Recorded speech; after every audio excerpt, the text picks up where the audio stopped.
Libya के army chief Mohammad Ali Ahmad अल Haddad तैयार हादसे में जाँ बहक। ब्रिगेडियर जनरल महमूद अल कतावी आर्मी चीफ के मुशीर और एक लेफ्टिनेंट जनरल भी जाँ बहक होने वालों में शामिल। तैयारे का मलबा और लाशें मिल गई। निजी तैयारा अंकरा के करीब गिर कर तबाह हुआ। हुक्काम के मुताबिक तैयारे ने अंकरा एयरपोर्ट से 8:10 पर उड़ान भरी। कुछ ही देर बाद जहाज में फनी खराबी पैदा हो गई। पायलट ने 8:52 पर मेडे की कॉल दी और फिर तैयारे का राब्ता मुनक़ता हो गया। लीबिया की इत्तेहादी हुकूमत का 3 रोज़ा शोक का ऐलान। तहकीकी टीम को तहकीकात के लिए तुर्किया भेजने का फैसला। आरिफ हबीब कंसोर्शियम ने PIA के 75% शेयर खरीद लिए। 135 अरब रुपए की कामयाब बोली। कौमी एयरलाइन की निजकारी का तारीखी मरहला। लकी सीमेंट कंसोर्शियम ने 134 अरब की बोली लगाई। हुकूमत की जानिब से 100 अरब बुनियादी कीमत मुकर्रर थी। दूसरे मरहले में बुनियादी कीमत को बढ़ाकर 115 अरब रुपए कर दी गई। 26 अरब रुपए की बोली लगाने वाला एयर ब्लू ग्रुप पहले मरहले में ही बाहर हो गया। खरीदार को 5 साल के दौरान 80 अरब रुपए की सरमायाकारी करना होगी। नए मालकान मौजूदा मुलाजमीन की तनख्वाह और मुराहत के जिम्मेदार होंगे। PIA मुलाजमीन को 1 साल मुलाजमत का तहफ़्फ़ुज़ देने की भी तजवीज़। PIA की नीलामी पहले मरहले में 3 खरीदार। आरिफ हबीब कंसोर्शियम ने 115, लकी सीमेंट ने 101 अरब 50 करोड़ की बोली लगाई। एयर ब्लू की 26 अरब 50 करोड़ की पेशकश। दूसरे मरहले में 2 खरीदार बाकी रह गए। आरिफ हबीब और लकी सीमेंट कंसोर्शियम के दरमियान दिलचस्प सूरत हाल।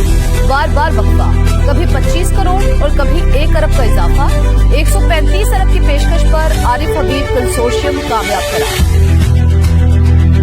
हमारे पाकिस्तान की जीत हुई है। चिली जो है वो तो 40 जाएंगे। अभी इस वक्त जो है कोई 18-19 है और उसमें से ऑपरेशनल 13-14 है।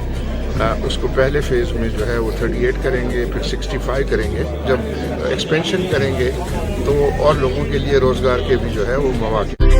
आज पाकिस्तान की जीत हुई। मुल्क में सरमायाकारी बढ़ेगी। PIA फिर से अच्छे दिन देखेगी। आरिफ हबीब ने मीडिया से गुफ्तगू में कहा, पहले मरहले में तैयारों की तादाद 38 करेंगे और बाद में तादाद 65 तक ले जाएंगे। अमले के लिए रोजगार के मौके भी पैदा होंगे। PIA की निजकारी का अमल अहम तरीन संगमीन। बोली इंतहाई शफाफ रही। इदारों की निजकारी मुआशी इस्तेहकाम में अहम किरदार अदा करेगी। वजीर आजम की कामयाब बिडिंग पर कौम को मुबारकबाद।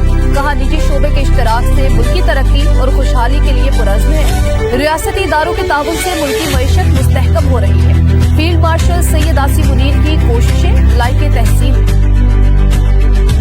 चाहे मुफाहिमत हो, बट रास्ता आप खुलना चाहिए। मैं ये कह रहा हूँ, जो हो गया सो हो। हमारे से अब भी ज्यादतियाँ बड़ी हो गई, उनकी भी शिकवे शिकायत होंगे। Let's put a stop. मज़ाहिमत हो या मुफाहिमत, मुज़ाकरात का रास्ता खुलना चाहिए। बैरिस्टर गौहर हुकूमत से बातचीत आगे बढ़ाने को तैयार। कहा, हालात में बेहतरी की हर कोशिश का खैर मकदम करते हैं। माजी में जो हुआ सो हुआ, अब सब कुछ भूल कर आगे बढ़ने का वक्त है। तहरीर मौजूद है। बानी ने महमूद अचकजई और नासिर अब्बास को मुज़ाकरात का मैंडेट दिया। हुकूमत बानी से मुलाकातों से मुतालिक अदालती अहकामात पर अमल करे। पाकिस्तान को रिवायती गैर रिवायती इंटेलिजेंस और साइबर चैलेंजेस का सामना दुश्मन बिलवास्ता और प्रोक्सीज के जरिए अंदरूनी कमजोरियों को इस्तेमाल कर रहा है। मुस्तकबिल के कायदीन को पेचीदा ज़हनी और जंगी चैलेंजेस के लिए तैयार रहना होगा। Chief of defence forces field marshal Syed Asim Munir ने गैर यकीनी सूरत हाल में वाज़ेह और मजबूत फैसला साजी इंतहाई अहम करार दे दी।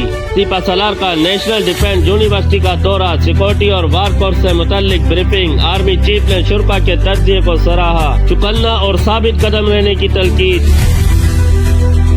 और पाकिस्तान सुपर लीग में 2 नई टीमों को खरीदने के लिए लाइनें लग गईं। 14 बड़ी कंपनियों ने बोली के लिए डॉक्यूमेंट जमा करवा दिए। एक नई टीम का खरीदार अमेरिका से होने का इम्कान। टीमों की खरीदारी की बोली के लिए डॉक्यूमेंट जमा करवाने की आज आखिरी तारीख है। एल बोली इम्कान का ऐलान 27 दिसंबर को होगा। टीमों की बिडिंग 8 जनवरी को ओपन ऑक्शन में होगी।